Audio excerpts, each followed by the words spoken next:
Whoa, whoa, whoa.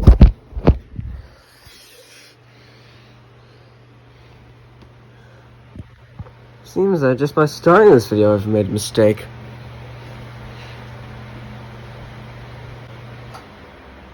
The thing is, it's very easy for humans like us to make mistakes. And sometimes we make a lot of them. Sometimes not even intentionally, and sometimes we start off by making mistakes before we make the right choices. Hi, my name is Will, and I am a YouTuber. That's pretty fucking obvious. But I'm also a YouTuber who is human. And thus, as a human, I have the ability to take criticisms and turn them into something more than annoyances. I have the power to take them and consider how I could improve the quality of something like my content. And recently, I had an interaction in a YouTube comment section with a man that, it kind of made me feel a little salty because the dude, kind of did something that was, like, really fucking, rude. But we'll talk about that in a minute. The point is that this is a channel update, which I have never done before in my life.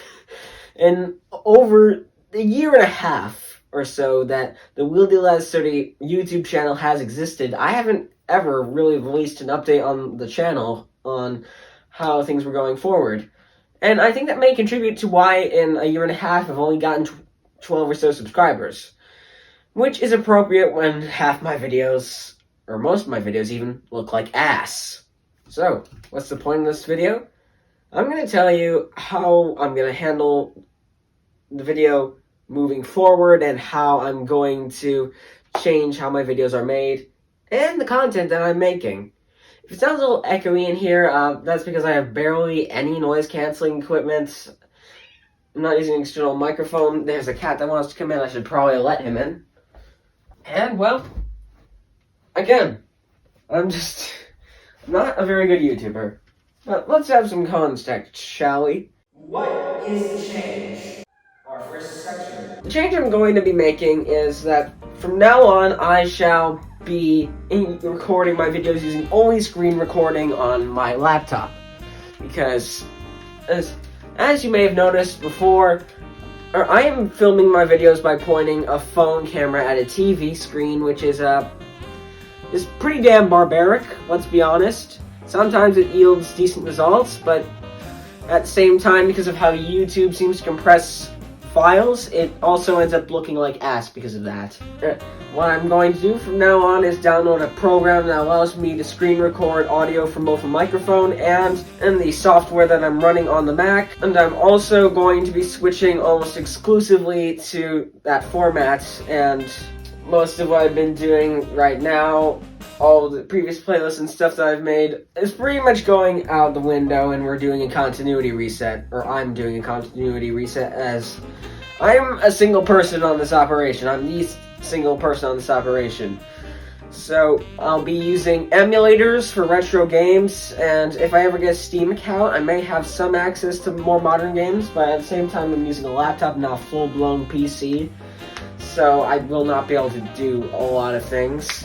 And that laptop does overheat occasionally. I'll also try to upload videos with the best megabits per second that I can, but no promises, as that would just take up a lot of space in my computer. What inspired this change? Well, there's a man on YouTube, which I already mentioned, and as you may have gathered, he's a bit of a character. A bit of a strange anomaly in the human race. He's a bit of something unusual. Allow me to pull him up on my computer because I forgot his fucking name. His name is Flazefire. You may have heard of him. He is a YouTuber with almost 10,000 subscribers at this point, and he made a video roasting gamers in general. And as a gamer, I watched it because I was interested in what he had to say, and he did make some valid points about the Minecraft versus Fortnite bullshit. But I'm not even sure whether it was a meme or serious because it was so confusing. I'm not sure how anyone's supposed to get insulted or laugh at that, because you're just kind of whelmed by it. You're not underwhelmed, you're not overwhelmed, you are just whelmed. It's a strange mid-state between the two that is non-Euclidean. I'm now inventing proper whelming. The original whelm for this. And, well, I left a comment saying, hey man, this is like really confusing. And jokingly suggested he put segments into his video in order to make it, flow better. I have a reply from him saying, record your gameplay with OBS instead of the Nokia flip phone. Allow me to explain what this means. This man clicked on my icon, went to my channel, did not subscribe, did not like a single video, watched like 2 minutes of the 3 most recent uploads that I had at the time, and then went to tell me that my video quality was shit. This all would have been sort of fine. It would have been acceptable even. If he hadn't disliked all 3 fucking videos he clicked on. What the fuck? And this triggered some, as you can imagine, serious fuck you energy. The basis on which I'm making this change. And you see, fuck you energy, if you want to know what it is, it comes from an episode of a podcast called Distractable, which you probably know about, but I'm still going to talk about it because they made an entire episode where they talked about the energy you get when someone really pisses you the fuck off, and you're thinking like, well, what an asshole, I didn't have to go out of their way to be such an asshole. Oh, and that motivates you. It can be used as a motivational tool, and it can also be used for destruction, but I decided to use it as a motivational tool to make my channel better. I really do have to ask Blazefire, what kind of human being are you that, you look at a single random comment criticizing your video, half-jokingly, well, the half-jokingly part, I may have not been clear, even so, you went and clicked on their channel to look at the videos they had uploaded, you watched 2.5 minutes of each of the latest uploads, you disliked all of them, then you went to tell that creator that it looked like shit. Again, this wouldn't be a problem if he hadn't disliked it. Holy crap. And I literally have the evidence. I have a screenshot that I took the moment I noticed it.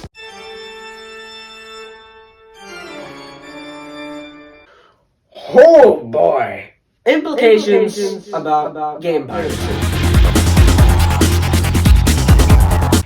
This is technically relevant because, again, I'm going to be using an emulator to play retro games, or a couple emulators. And there is controversy surrounding the use of emulators, because you do have to download BIOS files, which is technically illegal, and also downloading ROMs that you don't own physical copies of, or legal copies of, is also illegal. But, at the same time, these prices, look at them.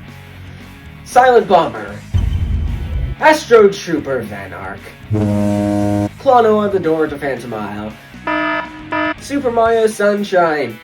Actually, that's not nearly as bad as I thought it was. F-Zero GX, Paper Mario the Thousand Year Door. I don't mind the fan in the background, it just seems I've forgotten something. Oh, let's see. Klonoa 2 for the PlayStation 2. Oh, yes, a very much classic, yes. Klonoa for the Wii remake, the one that was included in Fantasy Reverie. Persona 2. Oh, $2,000. Armored Core. The most atrocious of all, maybe not quite the most atrocious, but Persona 2 for the PSP.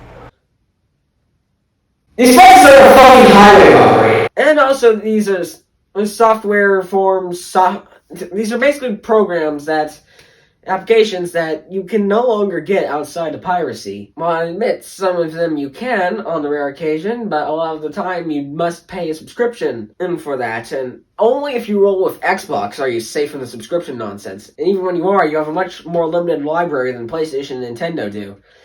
Retro games and game preservation is inherently a spicy thing, because there's an interesting balance between the law and morals. I personally have made the choice to abide by my ideal of my morals and have decided to download retro game ROMs and ISOs from AROM sites and play them on a software and hardware emulator or program. This is a choice that I've decided to make because just someone, editor future me, pulled some more ridiculous retro gaming prices.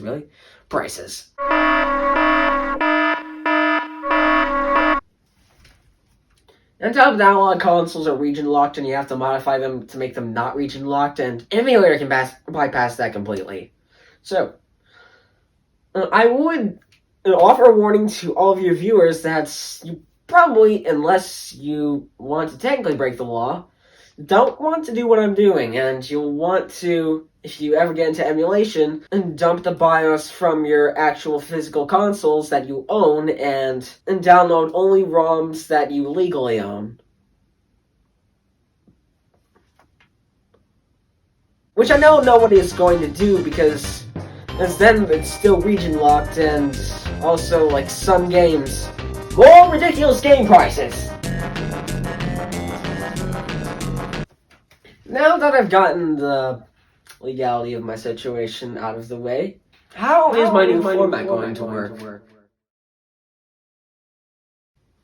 Because obviously I said we're doing a continuity reset, so we're still doing playthroughs, but any playthroughs I'm doing are getting a continuity reset, and obviously anything that's not on my Mac is going out the window. So my Minecraft survival playthrough is ending until I get Minecraft for Mac. My Forza Horizon videos are ending until I get like something, Steam or something for Mac, whatever. That is pretty much it, but there is something I will be very glad to tell you. And I'm going to completely sort of ramp up the multi-game reviews. So, how am I going to do that? You've seen Sean Johnson video, right? Well, basically what I'm going to do is I'm going to, every so often, and build a huge wheel of all the games in my emulation library and spin them. And it's not just like the rare hidden gems that no one got to talk about or think about. I'm also going to do like the more commonly known stuff because, look at me. I am Gen Z. The Xbox 360 launched before I did. And I feel like a lot of people in my generation, or at least around my age group, are still not gonna have like a good chance to hear why these games are so good from unbiased sources, because there's a lot of YouTube videos out there overhyped games because they have huge reputations. You have the Need for Speed Underground series, the Most Wanted game, and you have the original Forza Horizon, and all sorts of nonsense that overhypes retro games to the point where they become larger-than-life caricatures instead of actual real games that you can play. Which I think is a problem, and I think people in my age group need to be given genuine perspectives on games that are well-known, because some of them have gained an unnecessary notoriety or so many variety of factors that could affect their perception of that game, where I think every game deserves a chance and should only be removed from this wheel system I'll be using if it is already reviewed. I will be reviewing games for the following platforms: Nintendo DS, Nintendo 64, PlayStation, PlayStation 2, and Xbox. I have not gotten into PlayStation 3 or Xbox 360 emulation yet, because I think that's like I think it's like a little point. Oh, also PSP. But these are the different platforms we will be selecting games from for the multi-game reviews, and every so often we'll be spinning the wheel and seeing what games we get. And we'll probably continue with the 3 games format, because 4 games is a bit much a lot of the time. But ultimately, I think this is the best step for my channel going forward, growing it. And ultimately, it's a fallback for if college doesn't work out, because I'm kind of a dumbass. That's probably very apparent, because if you've seen my other videos, me being a dumbass isn't really news. I hope that this allows my channel to grow. I hope it allows more people to enjoy the content I put out. I hope it allows more people around my age group to really enjoy retro games. Because, like, if you were born after the Xbox 360 was, then you're not gonna know about a lot of the games that were out and about around that time, or even, especially before that time, that were really good. Like something like original Wipeout games, the Extreme G games. There's so much goodness that I feel like I need to spread the word about. And ultimately, I think that's the direction my channel needs to go in for now. And that is retro gaming. I may have ranted a little bit, may have been a little too long-winded, but ultimately I hope this has gotten the point across. And I hope you will continue to tune in for different retro games. Obviously, I will still do different visual gags and nonsense, and we'll still record live-action segments that show my face for different skits, but only to be used to add to the comedy of situation in the game. And if I like a game enough that I play, then I'll start a playthrough of it. But ultimately, all this old stuff, it's going to become backlog and irrelevant. So if you are looking through the playlist I've created in the future, just make sure to look at most recently be updated, because that's the stuff you'll be looking for. Anyway, thank you so much for watching. Thank you to the like 12 people who have subscribed to me, because like it's really nice to know that someone is looking at my videos and saying, hey, this man's content is quite worth watching. And thank you all for listening to my rants and repeating every point. I need to end the video real quick, but before that, is take care.